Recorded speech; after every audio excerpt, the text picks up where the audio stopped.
സ്പെഷ്യലായി എന്താ തേങ്ങാ ചമ്മന്തിയാണ് ഉണ്ടാക്കണേ. പച്ചമുളകും ഉള്ളിയും തക്കാളിയും തേങ്ങയും വെളുത്തുള്ളിയും ഇഞ്ചിയും. ഇത് നല്ലോണം വഴണ്ടി വരുമ്പോൾ പുളിങ്ങിട്ട് മിക്സിയിൽ കറക്കി വരിക. അപ്പോൾ ചമ്മന്തി റെഡി. ഇങ്ങനെ ചമ്മന്തി ഉണ്ടാക്കാറുണ്ടോ? നിങ്ങൾ കമന്റ് ചെയ്യണേ. നല്ല നല്ല റെസിപ്പി കമന്റ് ചെയ്യണേ. സബ്സ്ക്രൈബും ചെയ്യണം.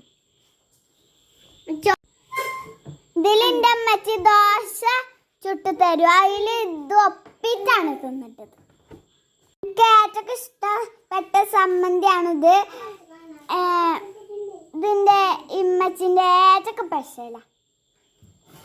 എൻ്റെ അമ്മച്ചി അപ്പച്ചൂടണ കണ്ടോളിട്ടോ. ചട്ടിക്ക് ഈ അപ്പം ഇങ്ങോട്ട് പാരുമ്പോൾ കയ്യിലോണ്ട് ഇങ്ങോട്ട് ചുറ്റണം. അപ്പോഴാണ് അപ്പം റെഡിയാകുക. റെഡിയായ അപ്പം ചമ്മന്തി കൂട്ടി തിന്നണം. അപ്പത്തേക്ക് ചമ്മന്തിയാണോ ചട്ടിനിയാണോ ബീഫ് കറിയാണോ കൂട്ടല്?